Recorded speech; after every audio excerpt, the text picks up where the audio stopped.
Former President Donald Trump is set to address evangelical Christian voters at a major gathering Saturday in Washington, where he will seek to shore up their support as his legal troubles mount and rivals take aim at his character. The Faith and Freedom Coalition's Road to Majority Policy conference kicks off a summer of cattle calls, at which the GOP field will audition in front of key audiences ahead of the 2024 presidential primary. Most of Trump's rivals spoke Friday, with several taking jabs, both direct and subtle, at the former president. But Trump has the conference's prime speaking spot, delivering what's billed as the keynote address at a Saturday dinner. It's his first in-person appearance at a 2024 gathering of presidential hopefuls since announcing his candidacy. For previous events, such as Iowa Senator Joni Ernst's roast and ride earlier this month, Trump has appeared via video message.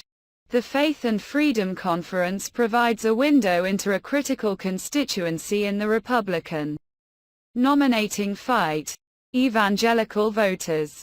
Those voters play an especially large role in the Iowa caucuses and South Carolina primary, the first and third contests on the 2024 GOP calendar. It's taking place as the party's presidential field rounds into shape, with former Texas Representative Will Hurd, a strident Trump critic, the latest to enter the race on Thursday. Hurd was not scheduled to speak at the conference this weekend. For Trump, who a CNN poll last week found remains the clear front-runner for the 2024 GOP nod with 47% support among Republican and Republican-leaning voters nationwide, well ahead of Florida Governor Ron DeSantis' 26% and former Vice President Mike Pence's 9%. The most significant threat he currently faces could be a series of legal battles, including his federal indictment on charges tied to his alleged mishandling of classified documents. Trump has made that indictment a focus of recent events, addressing it at length at rallies. In an interview with Fox News' Brett Baier, he offered a multitude of new justifications for keeping classified material after leaving the White House and refusing to turn them over to the National Archives and Records Administration. For the rest of the field, the gathering Friday and Saturday represented an opportunity to chip away at Trump's support, or at least define themselves in front of an important constituency in case GOP voters ultimately abandon the former president. Former South Carolina Governor Nikki Haley, a former United Nations ambassador under Trump, is slated to speak Saturday.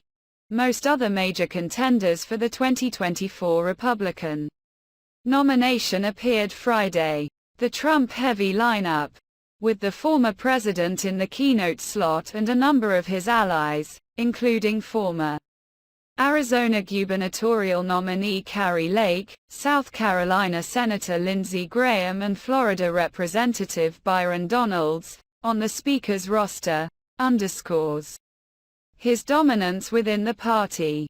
Still, on Friday, several candidates used their speeches to take aim at the former president, in direct and more subtle ways. Former New Jersey Governor Chris Christie focused on the importance of character, and told the crowd Trump had let us down. Beware of a leader who never makes mistakes, beware of a leader who has no faults, beware of a leader who says when something goes wrong, it's everybody else's fault. And he goes and blames, Christie said, in a clear reference to Trump. As Christie criticized Trump, several audience members began loudly booing. You can boo all you want, he told them. Other Republican 2024 contenders either ignored Trump altogether or defended him. South Carolina Senator Tim Scott criticized the Justice Department special counsel's indictment of Trump. In this radical left Biden administration, they weaponize the Department of Justice against the political enemies. That is wrong. We deserve better in the United States of America, Scott said.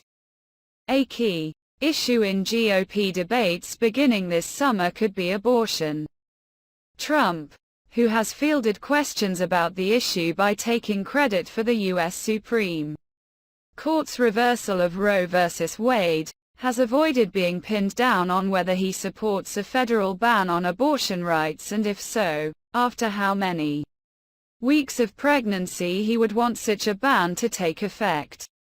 Pence on Friday applied pressure on Trump and others who have dodged that question, including Haley, calling on the GOP field to support a federal ban at 15 weeks. Every Republican candidate for president should support a ban on abortions before 15 weeks as a minimum nationwide standard, Pence said. Former Arkansas Governor Asa Hutchinson, another Trump critic in the 2024 race, said he would sign a federal abortion ban but did not specify how many weeks into a pregnancy he would want such a prohibition to take effect. DeSantis, Trump's top polling rival, made only brief mention of the Florida measure he had signed banning most abortions in the state after 6 weeks. The law is yet to take effect amid a separate ongoing legal challenge before the state Supreme Court. But the Florida governor leaned into other cultural clashes, touting his state as a citadel of freedom. He pointed to a state law banning certain instruction about sexual orientation and gender identity in the classroom and dug in on his feud with Disney, which DeSantis and GOP allies have targeted for retaliation. Since the company publicly opposed the law, critics have dubbed, "Don't Say Gay." We oppose the sexualization of children. We will do battle with anybody who seeks to rob our children of their innocence. And on those principles, there will be no compromise, the governor said. We will fight the woke corporations.